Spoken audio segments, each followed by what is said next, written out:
दोस्तों, क्या तुम्हें कभी ऐसा महसूस हुआ है कि तुम्हारा दिमाग कभी शांत ही नहीं होता? हर वक्त कुछ न कुछ चलता रहता है।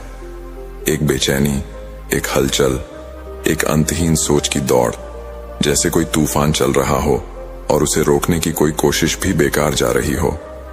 तुम रात को सोने की कोशिश करते हो, लेकिन तुम्हारा दिमाग तब भी रुकता नहीं। कल ऑफिस में क्या होगा? जो गलती हो गई उसका क्या होगा? क्या मैं सही दिशा में जा रहा हूं? क्या मुझे कोई पसंद करता है या नहीं? अगर मैं असफल हो गया तो क्या होगा? ये सारे सवाल तुम्हारा पीछा नहीं छोड़ते। शांति कैसे बनी रहे जब चारों तरफ इतनी उथल पुथल हो, जब हर कोई एक अंतहीन दौड़ में भाग रहा हो, जब हर कोई चिंताओं में डूबा हो, जब हर किसी को कुछ न कुछ हासिल करने की जल्दी हो, जब पूरी दुनिया एक ऐसी तेज रफ्तार वाली ट्रेन बन चुकी हो जहां जरा सा ध्यान हटने पर तुम पीछे छूट जाओगे। क्या तुमने कभी सोचा है कि गौतम बुद्ध जैसी महान हस्तियां इतनी शांत क्यों रहती थीं? उनके आसपास भी तो वही दुनिया थी, समस्याएं थीं, लोग थे, कठिनाइयां थीं, फिर भी वे इतने स्थिर थे जैसे एक शांत झील का पानी जिसमें कोई हलचल न हो। ये कैसे संभव था? और फिर आचार्य चाणक्य, जो राजनीति, कूटनीति और युद्ध जैसी जटिल परिस्थितियों के बीच भी एकदम स्थिर और संतुलित रहते थे। उनकी बुद्धि कभी विचलित नहीं होती थी। वे कभी भावनाओं के बहाव में नहीं बहते थे। इसके बजाय वे अपने मन और दिमाग को पूरी तरह अपने नियंत्रण में रखते थे। क्या उनके पास कोई जादुई शक्ति थी?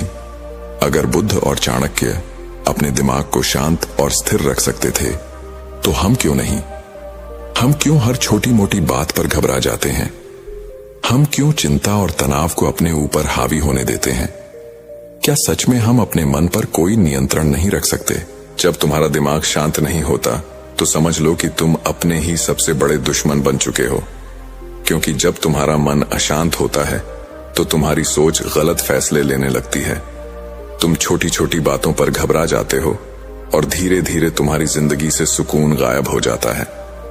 फिर चाहे तुम कितना भी बड़ा लक्ष्य हासिल कर लो, वह तुम्हें सच्ची खुशी नहीं देगा, क्योंकि तुम्हारे भीतर शांति ही नहीं होगी। क्या इस भाग दौड़ भरी जिंदगी में भी हम अपने दिमाग को शांत रख सकते हैं? क्या हम भी उन महान व्यक्तियों की तरह स्थिर और संतुलित रह सकते हैं? हाँ, बिल्कुल कर सकते हैं। आज हम तुम्हें वे उपाय बताने जा रहे हैं जो तुम्हारी जिंदगी को बदल सकते हैं। ये उपाय तुम्हें अंदर से शांत बनाएंगे और तुम्हें वह शक्ति देंगे जिससे तुम किसी भी परिस्थिति में अडिग और स्थिर रह सकोगे। अगर तुम भी इस मानसिक तूफान से निकलकर एक शांत समंदर तक पहुंचना चाहते हो, अगर तुम अपनी बेचैनी से आजादी चाहते हो, तो यह तुम्हारे लिए है।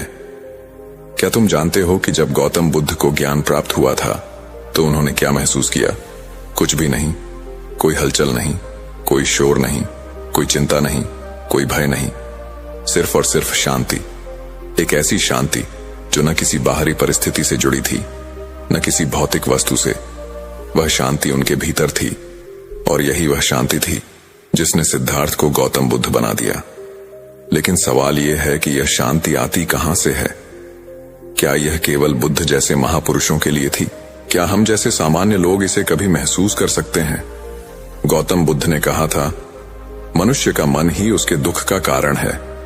अगर तुम अपने मन को नियंत्रित कर सको तो तुम दुख से मुक्त हो जाओगे। लेकिन क्या यह वाकई संभव है? क्या हम अपने दिमाग को इतना नियंत्रित कर सकते हैं कि कोई चिंता, कोई डर, कोई गुस्सा हमें हिला न सके? एक दिन सनातन नामक शिष्य ने बुद्ध से पूछा, भगवान, मेरा मन बहुत अशांत रहता है। यह हमेशा उलझनों में फंसा रहता है। मैं इसे शांत कैसे कर सकता हूं? बुद्ध मुस्कुराए और बोले, इस प्रश्न का उत्तर पाने के लिए एक कटोरे में पानी भरकर मेरे पास लाओ। सनातन ने वैसा ही किया। फिर बुद्ध ने कहा, अब इस कटोरे को हिलाओ। सनातन ने कटोरे को हिलाया और पानी में लहरें उठने लगीं। पानी इधर उधर छलकने लगा। फिर बुद्ध ने कहा, अब इसे बिना हिलाए स्थिर छोड़ दो। सनातन ने कटोरा जमीन पर रख दिया। कुछ समय बाद पानी पूरी तरह शांत हो गया। तब बुद्ध बोले, देखो सनातन, तुम्हारा मन भी इस पानी की तरह है। जब तुम इसे लगातार हिलाते हो, चिंताओं, विचारों और उलझनों से, तो इसमें हलचल होती है। लेकिन जब तुम इसे स्थिर छोड़ देते हो तो यह अपने आप शांत हो जाता है। गौतम बुद्ध ने हमें सिखाया कि अगर मन को शांत करना है तो सबसे पहले हमें इसे हिलाना बंद करना होगा। हमें अपने मन को ठहरने का मौका देना होगा और यही पहला उपाय है, ध्यान। ध्यान यानी अपने विचारों को स्थिर करना, अपने भीतर झांकना, अपने आप को सुनना। क्या तुमने कभी केवल 5 मिनट के लिए बिना किसी विचार के बैठने की कोशिश की है? ये मुश्किल लगता है ना? क्योंकि हमारा मन लगातार दौड़ता रहता है, कभी अतीत में, कभी भविष्य में। लेकिन ध्यान हमें इस भाग दौड़ से निकालकर वर्तमान में लाता है, और जब हम वर्तमान में होते हैं तो हमारा मन पूरी तरह शांत हो जाता है।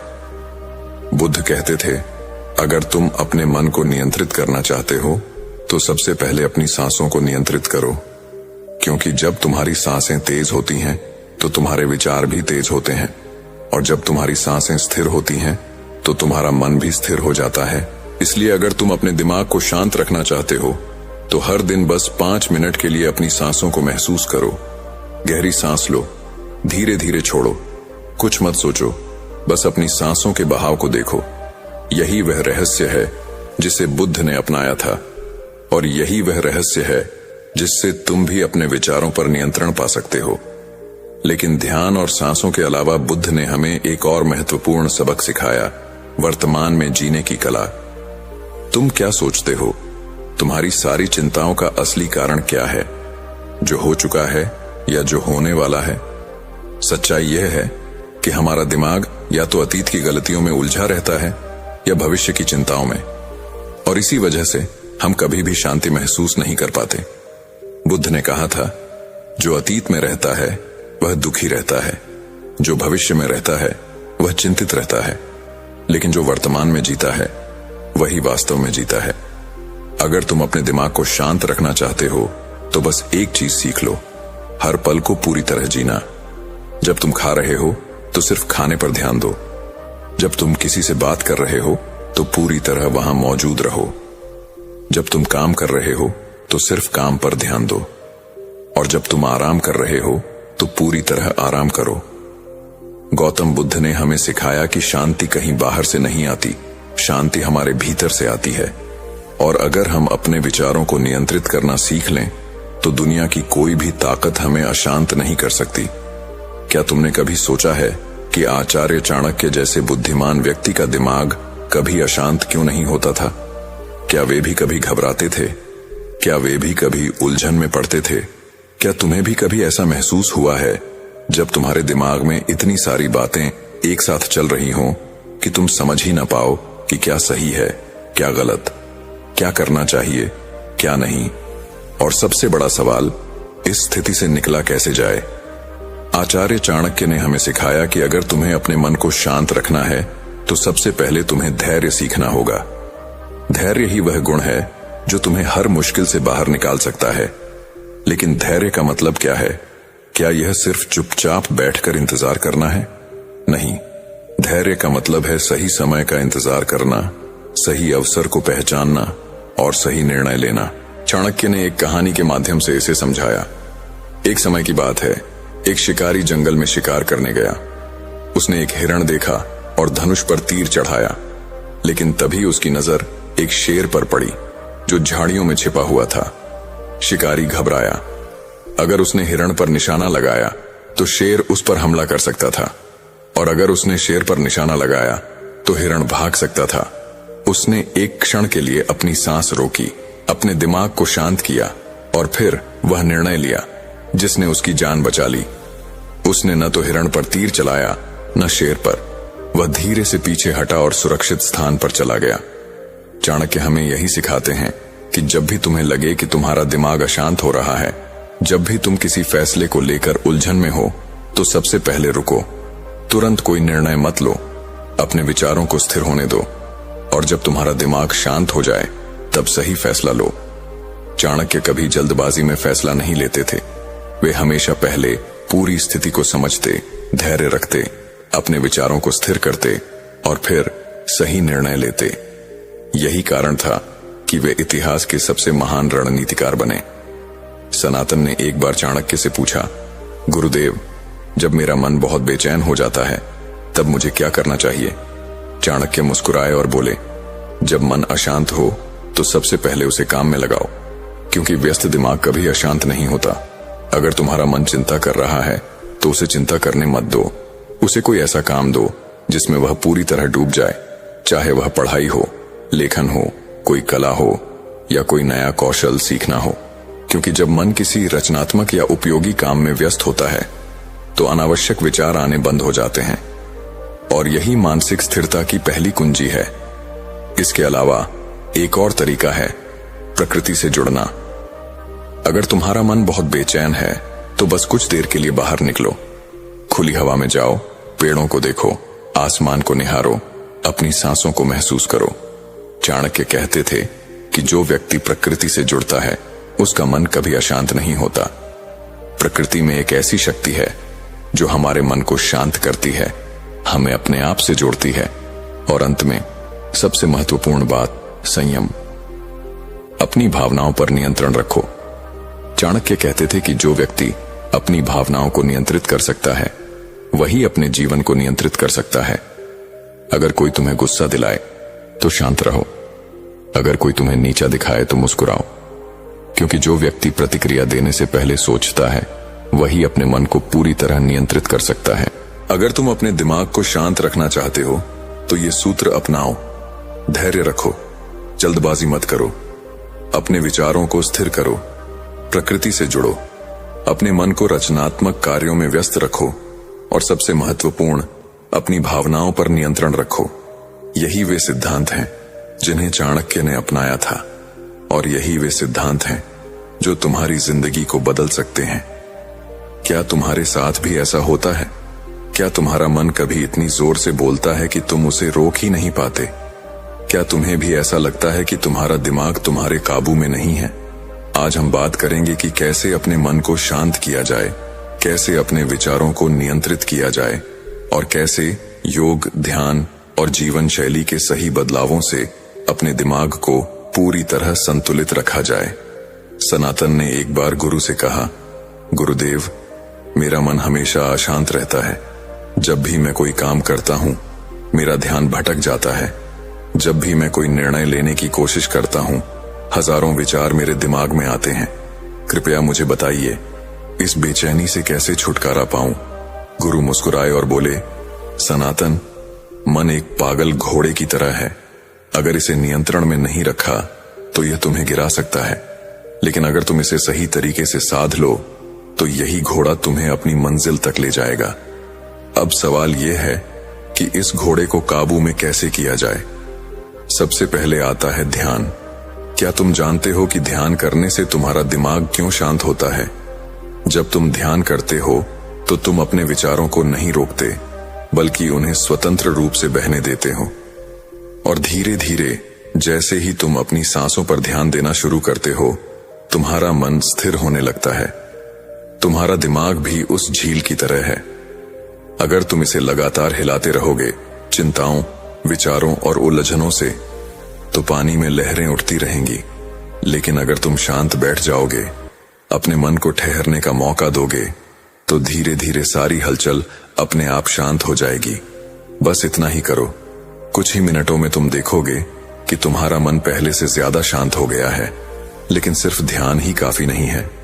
अगर तुम सच में अपने मन को शांत रखना चाहते हो तो तुम्हें अपने शरीर को भी साधना होगा, और इसके लिए सबसे अच्छा तरीका है योग। योग सिर्फ शरीर को लचीला बनाने के लिए नहीं है। योग का असली मकसद है तुम्हारे दिमाग और शरीर को एक साथ संतुलित करना। अगर तुम्हारा शरीर तनाव में रहेगा तो तुम्हारा मन भी बेचैन रहेगा, लेकिन अगर तुम्हारा शरीर संतुलित होगा तो तुम्हारे विचार भी स्थिर रहेंगे। अगर तुम हर दिन बस 10 मिनट अनुलोम विलोम या कोई अन्य प्राणायाम कर लो तो तुम्हारा दिमाग खुद ही शांत होने लगेगा, क्योंकि जब तुम अपनी सांसों को नियंत्रित करना सीखते हो तो धीरे धीरे तुम्हारा दिमाग भी नियंत्रण में आने लगता है। अब बात करते हैं जीवन शैली सुधारने की। क्या तुम जानते हो कि तुम्हारा खान पान, तुम्हारी दिनचर्या और तुम्हारा सोने जागने का समय भी तुम्हारे मानसिक स्वास्थ्य को प्रभावित करता है? अगर तुम हमेशा तला भुना खाना खाते हो, देर रात तक जागते हो और दिन भर मोबाइल या लैपटॉप पर रहते हो, तो तुम्हारा मन कभी भी शांत नहीं रहेगा। अगर तुम सच में अपने मन को शांत रखना चाहते हो तो अपनी दिनचर्या को सुधारो। जल्दी सोना, जल्दी उठना, हल्का और सात्विक भोजन करना और दिन में कम से कम 30 मिनट प्रकृति के बीच बिताना, ये सारी चीजें मिलकर तुम्हारे दिमाग को स्थिर और संतुलित बनाएंगी। लेकिन यह सब करने के बाद भी अगर तुम्हारा मन कभी अशांत हो जाए तो क्या करना चाहिए? बस एक बात याद रखो, जिस चीज को तुम नियंत्रित नहीं कर सकते उसे लेकर परेशान होना बंद कर दो। जो चीज तुम्हारे बस में है उन पर ध्यान दो और जो तुम्हारे बस में नहीं है उन्हें जाने दो। क्योंकि चिंता करने से कोई समस्या हल नहीं होती, बल्कि चिंता खुद एक सबसे बड़ी समस्या बन जाती है। गुरु ने सनातन से कहा, देखो सनातन, यह बीज लो। अगर इसे मिट्टी में डालकर सही तरीके से पानी, हवा और धूप दी जाए तो यह एक विशाल वृक्ष बन सकता है। लेकिन अगर तुम इसे बस अपने हाथ में पकड़ कर रखोगे, डरते रहोगे कि कहीं यह खो न जाए, तो यह कभी कुछ नहीं बनेगा। तुम्हारा मन भी ऐसा ही है। जब तक तुम इसे कसकर पकड़ने की कोशिश करोगे, इसे नियंत्रित करने के लिए बेकार जोर लगाओगे, तब तक यह और ज्यादा भागेगा। लेकिन जब तुम इसे सही माहौल दोगे, ध्यान, शांति, सही विचार और संतुलित जीवन शैली, तो यह तुम्हारा सबसे बड़ा मित्र बन जाएगा। शांत मन कोई जादू नहीं है, यह एक साधना है। अगर तुमने इस साधना को समझ लिया तो कोई भी परिस्थिति तुम्हें हिला नहीं सकती। याद रखो, दुनिया का सबसे शक्तिशाली व्यक्ति वह नहीं जो सबसे ताकतवर है, बल्कि वह है जिसने अपने मन को साध लिया है। तो अब फैसला तुम्हारा है। क्या तुम अपने विचारों के गुलाम बने रहोगे या अपनी शांति के स्वामी बनोगे? शांति बाहर नहीं, तुम्हारे भीतर है। बस इसे खोजना और अपनाना सीखो। गौतम बुद्ध ने सिखाया है कि शांति और अकेलापन आत्म जागृति और आंतरिक शांति के लिए आवश्यक है। जब आप शांत और स्थिर रहते हैं तो आपकी उपस्थिति में एक सकारात्मक ऊर्जा फैलती है जो दूसरों को आपकी ओर आकर्षित करती है। बुद्ध का यह संदेश भी है कि एक अकेलापन डर नहीं, शक्ति है। यह आत्मनिरीक्षण और आत्म जागृति का समय है। जब आप शांत होते हैं तो आपका मन साफ और विचार गहरे होते हैं। आकर्षण का नियम आपकी शांति को दूसरों से प्रेरित करती है और वह आपसे जुड़ने की इच्छा रखते हैं। शांति का अभ्यास करना आपको न केवल दूसरों के करीब लाता है, बल्कि स्वयं से भी जोड़ता है।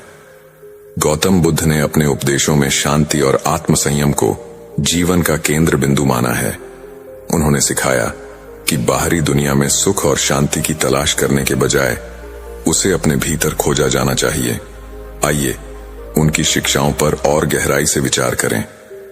बुद्ध ने पहला नियम बताया है कि जब आप शांत होते हैं तो आपकी ऊर्जा दूसरों को प्रभावित करती है। लोग आपको अधिक समझने की कोशिश करते हैं और आपके विचारों में रुचि लेते हैं। बुद्ध ने कहा, जैसे ठंडा जल आग को शांत करता है, वैसे ही शांत मन क्रोध और अशांत मन को समाप्त करता है।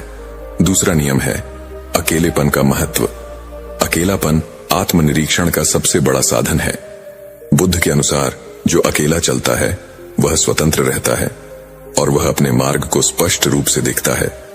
यह समय आत्मचिंतन और ध्यान का होता है, जिससे आप अपनी कमजोरियों और शक्तियों को समझ सकते हैं। तीसरा नियम है बोलने से अधिक सुनने का महत्व। जितना अधिक आप शांत रहेंगे, उतनी ही गहराई से आप दूसरों को सुन पाएंगे। बुद्ध के अनुसार कि सच्चा ज्ञानी वही है जो बहुत कम बोलता है और अधिक सुनता है। जब आप कम बोलते हैं तो आपके शब्द अधिक प्रभावशाली और मूल्यवान बन जाते हैं। चौथा नियम है आंतरिक शांति का प्रसार। जब आप शांत और आत्मसंतुष्ट होते हैं तो यह शांति स्वाभाविक रूप से दूसरों तक पहुंचती है। बुद्ध ने यह भी कहा कि एक दीपक से हजारों दीपक जलाए जा सकते हैं, फिर भी उस दीपक की रोशनी कम नहीं होती। पांचवा नियम है क्रोध और अशांति का अंत। शांत रहना क्रोध और अशांति को समाप्त करने का सबसे बड़ा साधन है। बुद्ध ने बताया, क्रोध को प्रेम से और अशांति को धैर्य से समाप्त किया जा सकता है। गौतम बुद्ध का संदेश आज भी हमें सिखाता है कि जीवन की दौड़ में हम भीतर की शांति को न भूलें। शांति और संयम केवल आपके जीवन को बेहतर नहीं बनाती, बल्कि दूसरों के साथ आपके संबंधों को भी मधुर बनाते हैं। गौतम बुद्ध की शिक्षाएं इतनी गहन और विस्तृत हैं कि उनमें से हर एक पहलू जीवन को बदलने की शक्ति रखता है। उनकी शांति और अकेलेपन पर आधारित विचार हमें न केवल आत्मिक विकास के लिए प्रेरित करते हैं, बल्कि यह भी सिखाते हैं कि बाहरी दुनिया के संघर्षों से कैसे निपटा जाए। आइए इसे और गहराई से समझते हैं। छठा नियम है ध्यान और मन की स्थिरता। बुद्ध ने ध्यान मेडिटेशन को शांति पाने का सबसे महत्वपूर्ण साधन बताया। उन्होंने कहा, मनुष्य का मन हर समय इधर उधर दौड़ता रहता है। ध्यान के माध्यम से इसे स्थिर किया जा सकता है। जब आप ध्यान करते हैं तो आप अपने विचारों को नियंत्रित कर सकते हैं और जीवन के हर पहलू को स्पष्टता से देख सकते हैं। सातवां नियम है अहंकार से मुक्ति। शांति और अकेलापन आपको अपने अहंकार से मुक्त करता है। जब आप शांत होते हैं तो आप अहंकार के बिना दूसरों के साथ संबंध बना पाते हैं। बुद्ध का यह कथन प्रसिद्ध है, अहंकार छोड़ दो, क्योंकि यह तुम्हारे मन में अशांति का कारण है। आठवां नियम है संबंधों में सुधार। शांत रहकर आप दूसरों को बेहतर समझ सकते हैं। यह न केवल आपको उनके प्रति दयालु बनाता है, बल्कि उनके दिलों में आपके लिए आदर भी बढ़ाता है। बुद्ध ने कहा कि दूसरों की गलतियों को न देखो, अपनी गलतियों को देखो और उन्हें सुधारो। नौवां नियम है भविष्य और भूतकाल की चिंता से मुक्ति। बुद्ध ने हमेशा वर्तमान में जीने पर जोर दिया है। उन्होंने कहा, भविष्य की चिंता और भूतकाल की पश्चाताप दोनों ही मन को अशांत करते हैं। वर्तमान में जियो, क्योंकि यही सत्य है। यह विचार हमें सिखाता है कि शांति केवल वर्तमान में जीने से मिल सकती है। 10वां नियम है करुणा और शांति का संबंध। बुद्ध के अनुसार जो व्यक्ति शांत है वह स्वाभाविक रूप से दूसरों के प्रति करुणा रखता है। करुणा वह दीपक है जो तुम्हारे भीतर जलती है और दूसरों के जीवन को रोशन करती है। जब आप शांत और करुणामय बनते हैं तो आप दूसरों के लिए प्रेरणा बनते हैं। 11वां नियम है अकेलेपन का डर खत्म करना। अक्सर लोग अकेले रहने से डरते हैं, लेकिन बुद्ध ने इसे एक उपहार माना है। उन्होंने कहा, अकेलापन कोई शाप नहीं है, यह उस अमूल्य समय का प्रतीक है जब आप अपने आप से जुड़ सकते हैं। अकेलापन आपको बाहरी शोर से दूर ले जाकर आत्म जागृति की ओर ले जाता है। 12वां नियम है शांति की शक्ति। शांत मन हर समस्या का हल ढूंढ सकता है। बुद्ध ने कहा, तूफान के बाद भी समुद्र शांत रहता है। तुम भी अपने जीवन में उसी समुद्र की तरह स्थिर और शांत रहो। यह सिखाता है कि चाहे परिस्थितियां कितनी भी कठिन हो, शांति बनाए रखना ही आपकी सबसे बड़ी ताकत है। गौतम बुद्ध का जीवन और उनकी शिक्षाएं हमें यह एहसास कराती हैं कि जीवन की असली सुंदरता और सच्चा आनंद भीतर की शांति में है। यह शांति ध्यान, धैर्य, करुणा और आत्मनिरीक्षण से प्राप्त होती है। जो इस मार्ग पर चलता है वह न केवल अपने जीवन को बल्कि दूसरों के जीवन को भी सकारात्मक रूप से प्रभावित करता है।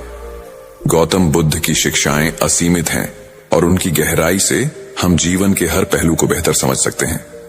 उनका संदेश शांति, कोलास्टिक करुणा और आत्म जागृति के माध्यम से मानव जीवन को सरल और सार्थक बनाने का है। आइए और पहलुओं पर विचार करें। 13वां नियम है संतोष का महत्व। बुद्ध ने सिखाया कि संतोष सबसे बड़ा धन है। जब आप शांति से संतुष्ट रहते हैं और जो आपके पास है उसमें संतोष करते हैं, तो बाहरी चीजों की चाहत अपने आप कम हो जाती है। संतोष आत्मा को शांति देता है। 14वां नियम है शब्दों की शक्ति। बुद्ध का मानना था कि शांत व्यक्ति के शब्द गहराई और प्रभाव रखते हैं। उन्होंने कहा, एक शांत और सच्चे शब्द का प्रभाव 1000 व्यर्थ शब्दों से अधिक होता है। यह हमें सिखाता है कि अपने शब्दों का चयन ध्यान से करें और अनावश्यक बातों से बचें।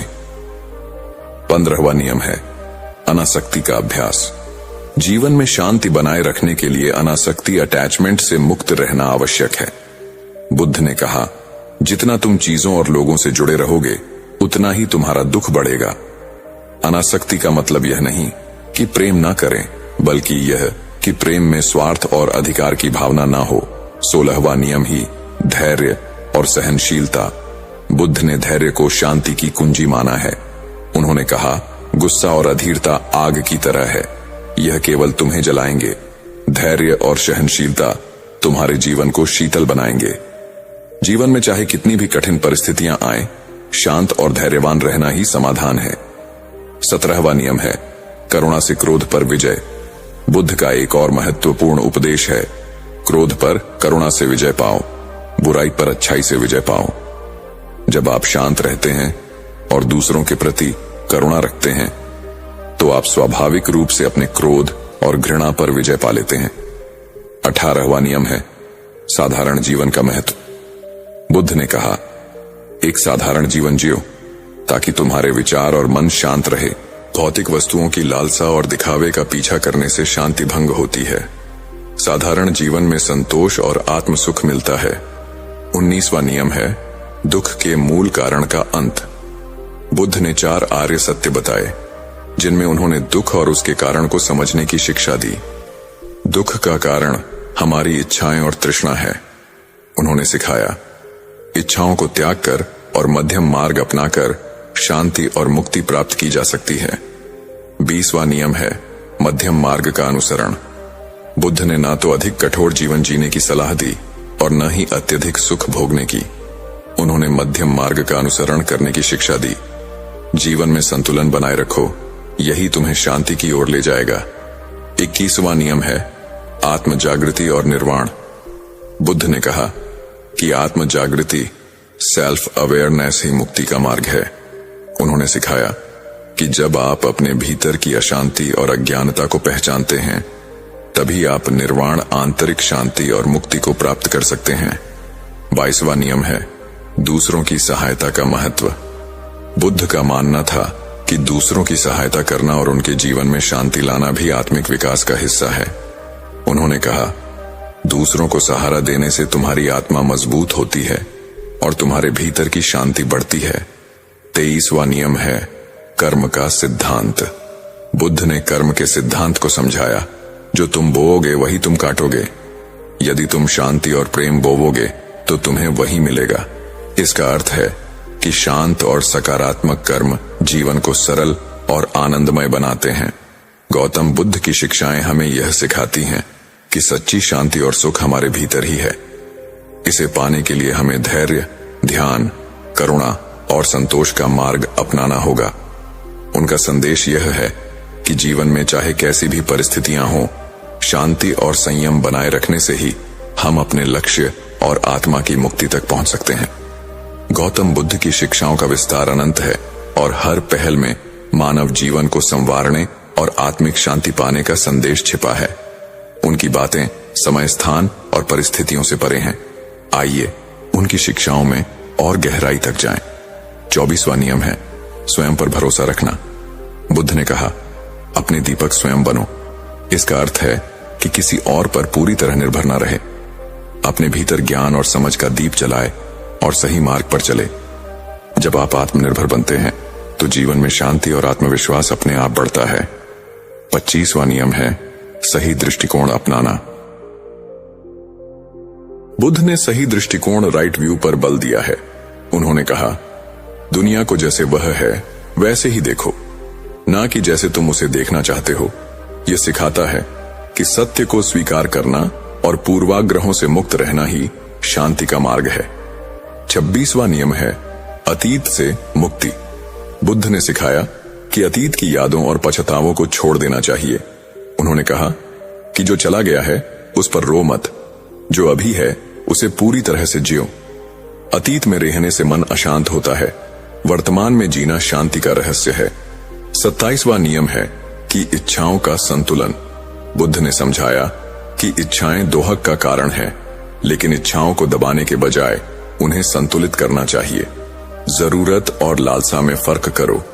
जरूरतें पूरी करो लेकिन लालसा का त्याग करो। 28वां नियम है शत्रुता का अंत प्रेम से। बुद्ध ने कहा, जरेनिया, इस संसार में शत्रुता केवल प्रेम से ही समाप्त हो सकती है। यह सिखाता है कि क्रोध और द्वेष का उत्तर क्रोध से नहीं दिया जा सकता। केवल प्रेम और करुणा ही शांति ला सकते हैं।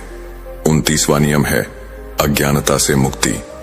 बुद्ध ने कहा, अज्ञानता ही अशांति और दोहक का मूल कारण है। जब आप सच्चे ज्ञान की खोज करते हैं और अज्ञानता को छोड़ते हैं तो आप जीवन में स्थायी शांति पा सकते हैं। 30वां नियम है कि ध्यान का अभ्यास।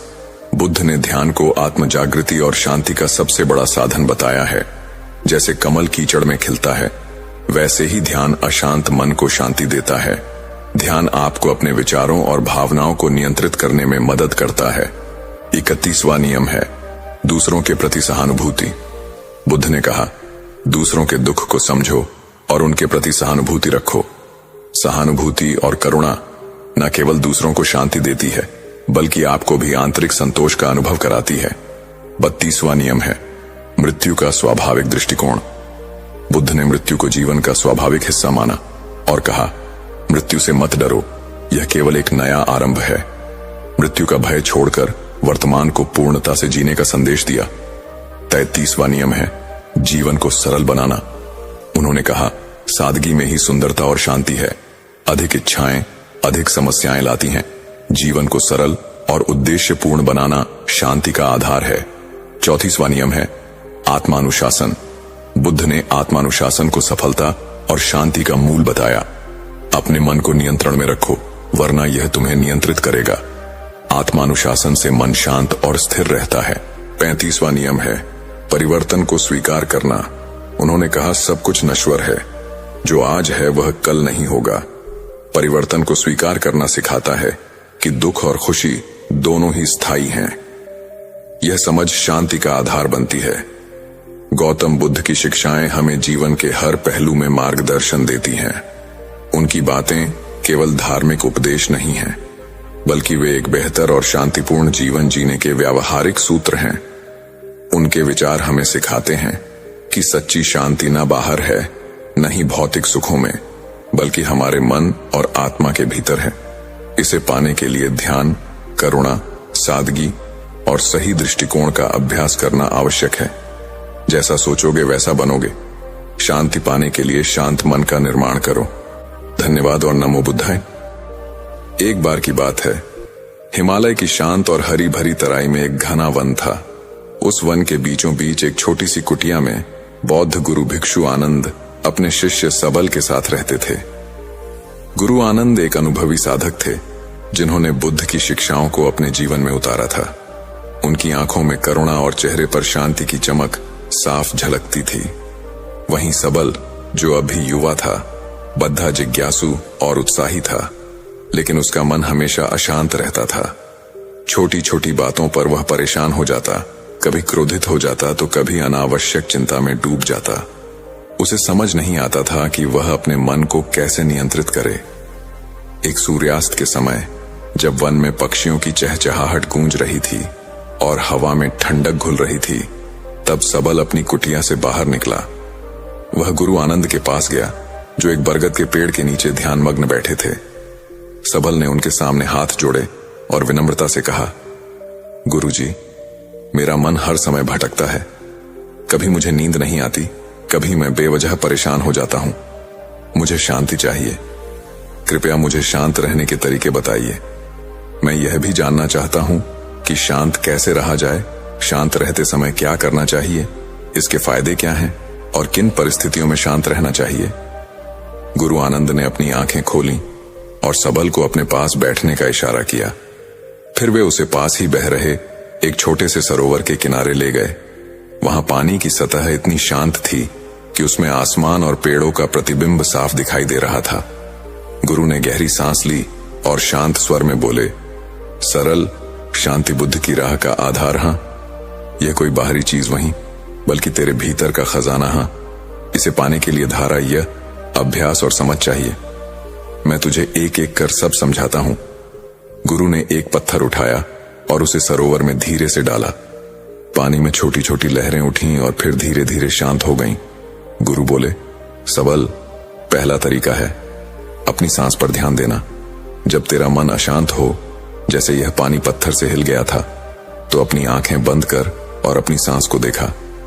धीरे धीरे सांस वे अपने पेट को हवा से भरते हुए महसूस कब और फिर धीरे धीरे सांस छोड़े। ऐसा करने से तेरा मन लहरों की तरह शांत हो जाएगा। सबल ने वैसा ही किया। उसने कई बार गहरी सांस ली और छोड़ी। कुछ ही पलों में उसे अपने मन में हल्कापन और स्थिरता महसूस हुई। उसने उत्साह से कहा, गुरुजी, ये तो सचमुच काम कर रहा है। मुझे थोड़ी राहत मिल रही है। सबल ने फिर पूछा, लेकिन गुरुजी, ये शांति हमेशा कैसे बनी रहे? मैं शांत कैसे रहूं? गुरु ने मुस्कुराते हुए कहा, शांत रहने के लिए अपने विचारों को बंधन में मत बांध। वे आते हैं और जाते हैं, जैसे इस सरोवर में हवा से लहरें उठती हैं और फिर शांत हो जाती हैं। जब क्रोध, लोभ या चिंता आए तो उन्हें दबाने या उनके पीछे भागने की कोशिश मत कर। बस उन्हें देख, जैसे कोई दर्शक नाटक देखता है। यह समझ कि ये विचार स्थायी नहीं है, वे बस मेहमान हैं। उन्हें आने दें और जाने दें। ऐसा करने से तेरा मन शांत रहेगा। सबल ने इस बात को ध्यान से सुना और सोच में पड़ गया। उसने कहा, यह तो थोड़ा कठिन लगता है, लेकिन मैं कोशिश करूंगा। फिर सबल ने उत्सुकता से पूछा, गुरुजी, जब मैं शांत रहूं तो उस समय क्या करूं? गुरु ने चारों ओर देखा और बोले, शांति में रहकर वर्तमान को जियो। इस वन की आवाजें सुनो, पत्तियों की सरसराहट, पंछियों का गीत, हवा का स्पर्श, या फिर इस सरोवर के पानी को देखो जो बिना हिले स्थिर है। अगर मन भटके तो ध्यान कर, अपनी सांस पर लौट आ और अपने भीतर की शून्यता को महसूस कर। यह तुझे और गहरी शांति देगा। गुरु ने आगे कहा, या फिर कोई छोटा काम कर, जैसे लकड़ियां बीनना, कंपोनेंट प्लेसमेंट या कुटिया की सच्चाई, लेकिन उसे पूरे ध्यान से कब, यह भी शांति को बढ़ाएगा। सबल ने सिर हिलाया और सोचा कि वह अगले दिन से ऐसा करेगा। सबल ने फिर पूछा, गुरुजी, इस शांति से मुझे क्या लाभ होगा? गुरु ने गहरे स्वर में कहा, शांति से तेरा मन निर्मल और स्वच्छ होगा, जैसे यह सरोवर का पानी। तुझे सही और गलत की पहचान होगी, क्योंकि अशांत मन में भ्रम रहता है। तेरा तनाव दूर होगा, नींद अच्छी आएगी और तू हर परिस्थिति में संतुलित रहेगा। शांति तुझे वह शक्ति देगी जो क्रोध या चिंता कभी नहीं दे सकती। यह तुझे सच्ची आजादी और सुख का अनुभव कराएगी। सबल ने यह सुनकर कहा, गुरुजी, यह तो बहुत बड़ी बात है, मैं इसे जरूर अपनाऊंगा। अंत में सबल ने पूछा, गुरुजी, मुझे किन परिस्थितियों में शांत रहना चाहिए? गुरु ने गंभीर होकर कहा, सबल, इन 5 स्थितियों में शांति बहुत जरूरी है। पहली, जब कोई तुझे अपमान करे या गलत बोले, तब क्रोध की जगह शांत रहकर जवाब दे। दूसरी, जब दुख आए, जैसे कोई प्रिय चीज खो जाए, तब शांति तुझे सहन शक्ति देगी।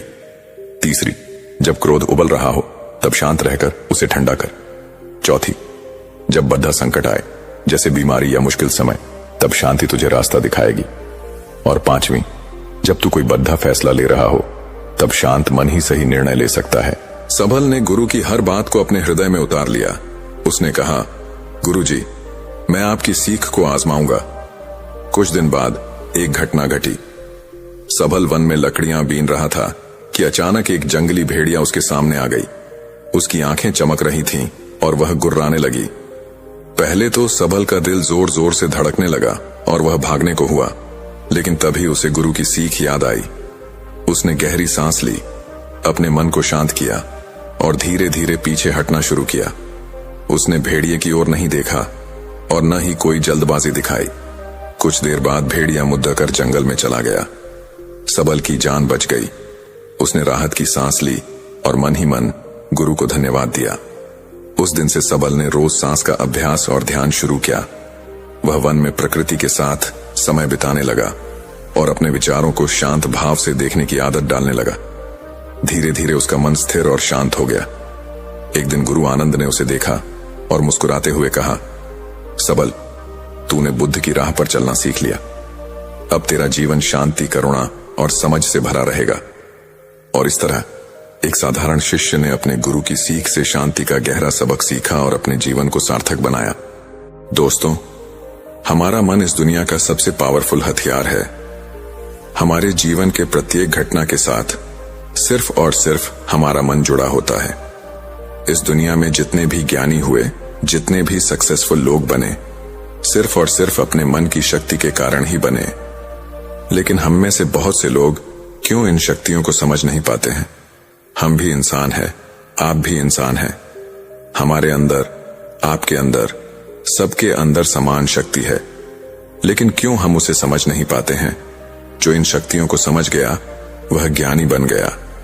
जिसने अपने मन की शक्तियों को संग्रह करना सीख लिया, उसके लिए उसका जीवन आसान हो जाता है। वह अपने जीवन में जो कुछ भी चाहता है उसे वह पा लेता है।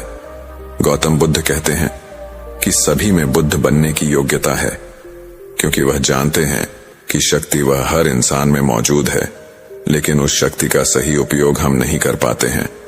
कुछ कुछ शक्तियों का उपयोग हम कर लेते हैं और कुछ शक्तियों को हम व्यर्थ में ही छोड़ देते हैं। इसलिए इसे एक छोटी सी कहानी से समझते हैं। इस कहानी को अंत तक जरूर समझना। अगर आपने इसे समझ लिया तो आप अपने जीवन में अपने मन के द्वारा, अपने मैन की शक्तियों के द्वारा बहुत कुछ कर सकते हैं, बहुत कुछ पढ़ सकते हैं। एक गुरु का शिष्य जिसका नाम सबल था, वह अपने गुरु की तरह बनना चाहता। गुरु भी सबल को अपने से महान बनना देखना चाहते थे, इसलिए गुरु ने हर तरह की शिक्षा सबल को दी। लेकिन सबल को बहुत जल्द कुछ बड़ा बनना था। सबल को लगता था कि गुरु उसे सब कुछ नहीं बता रहे हैं, जिस कारण वह सफल नहीं हो पा रहा है। तब सबल ने सोचा, क्यों ना मैं गुरु का पीछा करूं, वह दिन भर क्या करते हैं, क्यों ना मैं उन्हें देखूं। तब से वह उठने से लेकर शाम तक गुरु क्या करते हैं, कहां जाते हैं, कैसे ध्यान करते हैं, कैसे भोजन करते, क्या बोलते हैं, किस तरह चलते हैं, ये सभी चीज सबल चुप चुप कर देखने लगा। और वह भी वही सब कुछ करने लगा जो उसके गुरु दिनचर्या में करते थे। एक दिन गुरु ने सुबह देखा कि सबल उनके साथ साथ चल रहा है। वह भी उसी नदी में नहाया जहां पर गुरुदेव नहा रहे थे। सबल भी उस चट्टान पर पहुंचा जहां पर बैठकर गुरुदेव ध्यान करते थे, और गुरु के चट्टान पर बैठने से पहले सबल उस चट्टान पर बैठ गया और ध्यान करने लगा। यह देखकर गुरुदेव मुस्कुराए और वहीं पास के ही दूसरे किनारे जाकर बैठ गए और ध्यान करने लगे। सबल ने सोचा कि गुरुदेव कुछ कहेंगे, लेकिन किसी की आवाज न आते देख सबल ने अपने आंखें खोलकर देखा। फिर उसने सोचा कि शायद गुरुदेव महीने में किसी एक दिन दूसरे चट्टान पर बैठकर ध्यान करते हैं। सबल की यह हरकतों को देखकर गुरु को पता चल गया था कि सबल उनकी तरह बनने के लिए उनका नकल कर रहा है। तब एक दिन गुरु एक पेड़ के दल पर बैठकर सो गए। सबल ने सोचा, शायद रात में पेड़ के दल पर सोने से कुछ प्रभाव पड़ता होगा, इसलिए गुरुदेव वहां पर सोए हैं, और सबल भी उसी पेड़ की दूसरी दल पर जाकर सो गया। रात को कुछ गिरने की आवाज आई। आवाज सुनकर गुरुदेव की आंखें खुली तो उन्होंने देखा कि नीचे जमीन पर उनका शिष्य सबल गिरा हुआ है और वह चिल्ला रहा है। उन्होंने सबल को उठाया और कहा कि जब भी तुम बिना सोचे समझे किसी दूसरे के राह पर चलते हो या उसकी नकल करने की कोशिश करते हो, तब तुम ऐसे ही गिरोगे जैसे आज गिरे हो। सबल ने कहा, गुरुदेव, मैं तो सिर्फ आपकी तरह बनने की कोशिश कर रहा था। गुरु ने कहा कि तुम अगर बंदर की तरह नकल करने लगोगे तो हो सकता है कि बहुत प्रयासों के बाद हर काम करने लगो जो बंदर करते हैं। पर क्या इंसान होने के बावजूद बंदर होना उचित होगा? सबल ने कहा, नहीं गुरुदेव, इंसान बनना ही ज्यादा उचित है। लेकिन गुरुदेव, मैं अपने मकसद में कैसे सफल बन सकता हूं?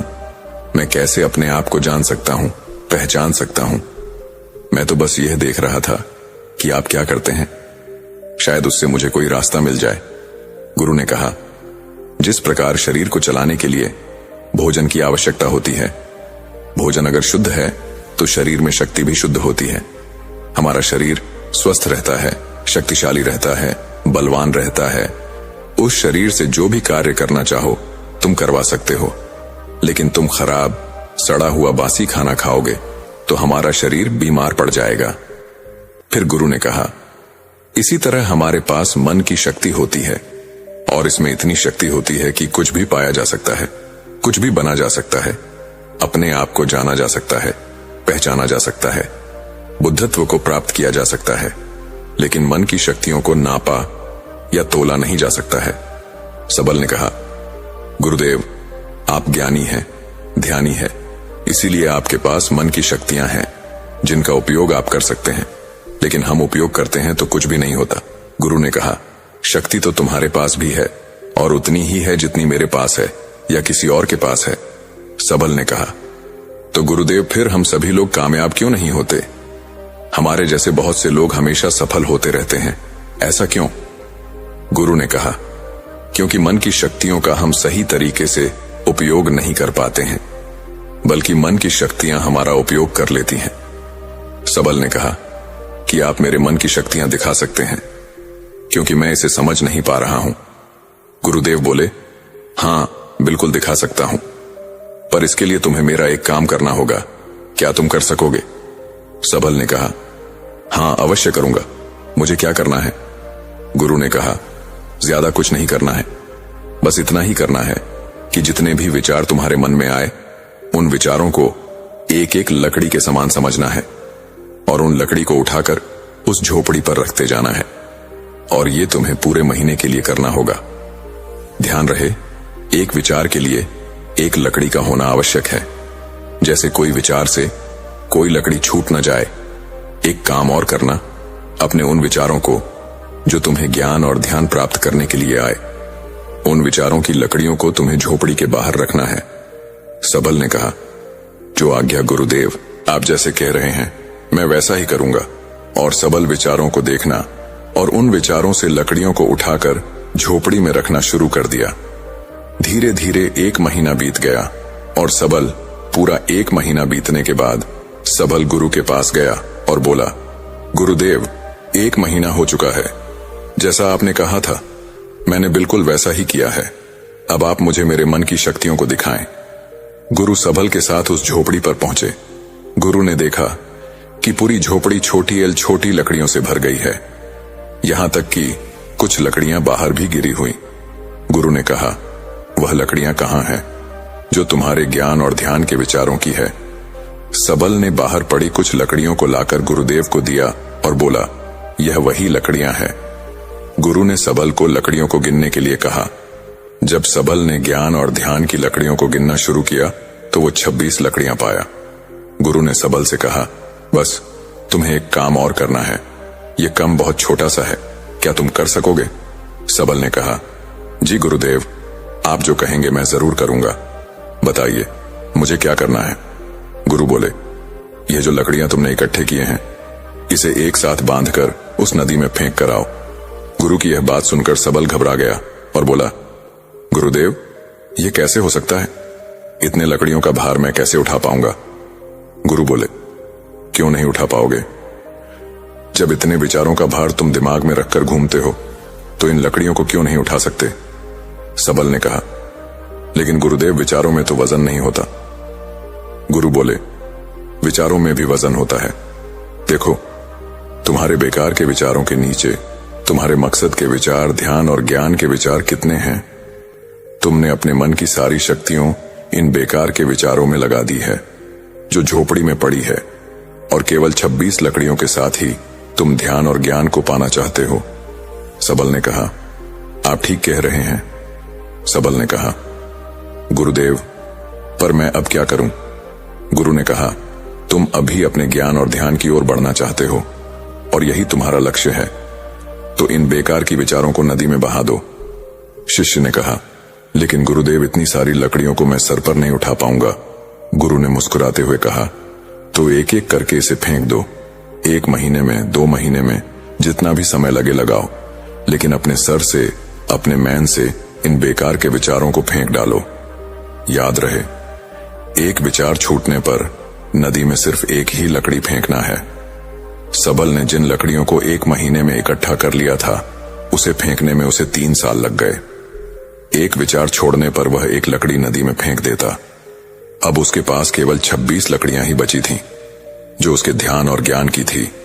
उसके पूरे मन की शक्ति ध्यान और ज्ञान पर लगी हुई थी। कोई भी बेकार के विचार उसके मैन में नहीं थे। एक दिन ध्यान करते हुए वह उठा और गुरुदेव के पास गया और कहा, गुरुदेव, ऐसा लगता है कि मैं कहीं अटक गया हूं और मैं आगे नहीं जा पा रहा हूं। गुरु ने कहा, उन 26 लकड़ियों को छोड़ने का समय हो गया है, छोड़ दो उन्हें।